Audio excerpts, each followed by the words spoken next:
Après une longue trêve internationale, c'est enfin le moment de retrouver notre OM avec la réception du Havre dans un vélodrome qui promet d'être bouillant comme à son habitude. Un match entre deux équipes aux ambitions différentes, l'OM qui vise le plus haut possible face à une équipe havraise qui veut se maintenir pour vivre une troisième saison consécutive en Ligue 1. On va analyser tout ça dans l'avant-match en s'intéressant d'abord à la compo avant de faire l'analyse des deux équipes, de parler des joueurs à suivre de chaque côté et de terminer avec mon pronostic. Alors justement, comme d'habitude, n'oubliez pas de me donner votre prono avec le score exact dans les commentaires de la vidéo. On découvrira les bons pronostiqueurs dans le débrief qui sortira probablement dimanche midi. Dites-moi aussi si vous êtes confiant pour ce match face au Havre ou s'il faut avoir peur d'un éventuel relâchement.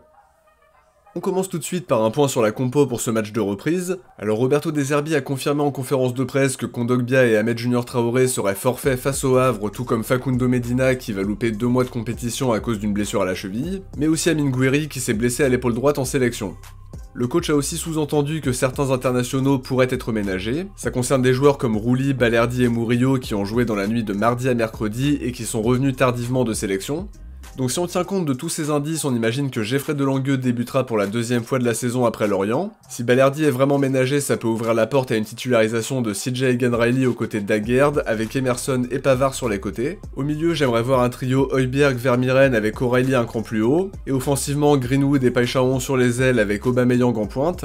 Dites-moi ce que vous pensez de cette compo, est-ce que vous aimeriez voir des joueurs comme Angel Gomez ou Robinho Vaz d'entrée de jeu? J'attends vos avis dans les commentaires de la vidéo. Ceci étant dit, on passe à l'analyse des deux équipes en commençant par l'OM qui a réussi à se construire une très bonne dynamique depuis la dernière trêve. Ça a commencé par une large victoire 4-0 contre Lorient avant de se confirmer face à une équipe du Real que l'OM a regardé dans les yeux malgré la défaite, puis cette victoire face à Paris qui fait partie des événements qui te permettent véritablement de lancer ta saison. La victoire à Strasbourg est tout aussi importante parce qu'il a fallu aller la chercher dans les 10 dernières minutes contre une équipe qui nous fait bien galérer ces dernières saisons. Puis derrière, t'allumes l'Ajax au Vélodrome et Metz à l'extérieur avec 2 clean sheets et 7 buts marqués en 2 matchs. La dynamique s'est nettement inversée par rapport à la dernière trêve où on pouvait repenser aux défaites contre Rennes et contre Lyon. De Zerbi a depuis quasiment trouvé son 11 type et peut aussi compter sur des remplaçants impactants comme Vermieren, Robinho Vaz ou Nadir qui s'intègrent très bien dans le collectif avec de la concurrence et du choix à tous les postes. L'équipe est beaucoup plus solide défensivement avec les arrivées de Pavard et Daguerre, il y a aussi Balerdi qui a retrouvé un bon niveau, tout comme Højbjerg qui impressionne sur les derniers matchs en club comme en sélection. Emerson et Tim Weah sont aussi de très belles surprises, Paixão a montré pourquoi on l'a recruté, et quand le groupe sera au complet on pourra compter sur Traoré, Kondogbia et Medina, donc ça promet. Collectivement, c'est nettement mieux, offensivement ça devient de plus en plus redoutable et je nous trouve vraiment meilleur dans la gestion des matchs, typiquement un match comme celui à Strasbourg, je pense qu'on l'aurait perdu dans les premiers matchs de la saison, et on sent aussi qu'il y a un vrai esprit de groupe qui s'est créé, donc forcément tout ça incite à l'optimisme. Après une trêve de 2 semaines, ce match contre le Havre est très important parce qu'il faut continuer sur la même dynamique. C'est typiquement le genre de match que tu dois remporter, mais pour ça faudra mettre les mêmes ingrédients qu'avant la trêve, de l'intensité, de l'impact physique et de la justesse technique, se montrer solide sur nos temps faibles et savoir piquer offensivement quand on en aura l'occasion. Je pense que si on marque tôt dans le match, ça peut partir sur un vrai festival offensif. Comme d'habitude, il y aura une très belle ambiance au Vélodrome, donc ça va galvaniser les joueurs, et comme toujours, l'entame de match sera très importante pour ne pas laisser les Havrais dans le confort. On enchaîne justement avec l'analyse du Havre qui est actuellement 14ème de Ligue 1 avec un bilan d'une victoire, 3 nuls et 3 défaites. Leur seule victoire c'est contre Nice à domicile quand ils avaient gagné 3-1. Il y a aussi des matchs nuls contre Lorient et Metz qui sont des concurrents au maintien et qui ne sont pas vraiment de bons résultats, contrairement à leur dernier match contre Rennes où ils étaient menés 2-0 à la 30ème, avant de renverser les Rennais grâce au but de Soumaré et de Rassoul Ndiaye pour prendre un point précieux. Ils ont eu plus de mal contre des équipes de haut de tableau, défaite 2-1 contre Lens sans démériter, 3-1 contre Monaco et 1-0 contre Strasbourg. C'est aussi une équipe qui est plus à l'aise au stade Océane où ils affichent une moyenne d'1,25 points par match, tandis qu'à l'extérieur ils ne se sont toujours pas imposés avec une moyenne de 0,33 points par match, c'est vraiment peu.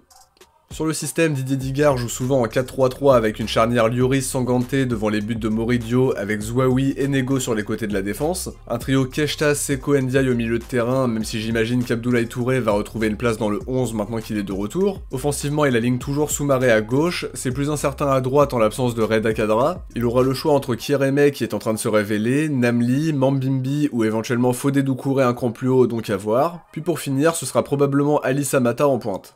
En conférence de presse, on a bien senti que les Havrais se considéraient comme de vrais outsiders pour le match de samedi. Keshta a expliqué qu'ils ne voulaient pas subir 90 minutes, qu'ils allaient tenter de garder un maximum le ballon et de pas passer le match à défendre parce que ça n'avait pas fonctionné en janvier dernier. Même son de cloche avec Didier Digard qui veut voir son équipe produire du jeu pour nous mettre en difficulté avec une phrase qui en dit long, quitte à perdre autant que ce soit avec honneur. Donc si on lit entre les lignes, on devrait pas affronter une équipe qui ne fait que défendre et qui veut subir tout le match, mais plutôt une équipe qui va tenter de se montrer audacieuse par moment et de nous punir quand ils en auront l'opportunité. À voir maintenant ce que ça va donner en pratique, mais il faudra être méfiant côté marseillais et aborder ce match avec beaucoup de sérieux et d'humilité pour ne pas se faire surprendre. On passe aux joueurs à suivre en commençant par Geoffrey Delangueux qui va sans doute connaître sa deuxième titul de la saison et son 4ème match sous le maillot de l'OM. Face à Lorient, il a vécu un match très tranquille mais il aura peut-être un peu plus de boulot demain soir. Il travaille très bien à l'entraînement en tirant ses coéquipiers vers le haut et on sait qu'on peut compter sur lui pour assurer l'intérim quand Rouli n'est pas prêt à 100%, donc je suis plutôt content de savoir qu'il jouera certainement demain soir et c'est aussi important de concerner tout le monde.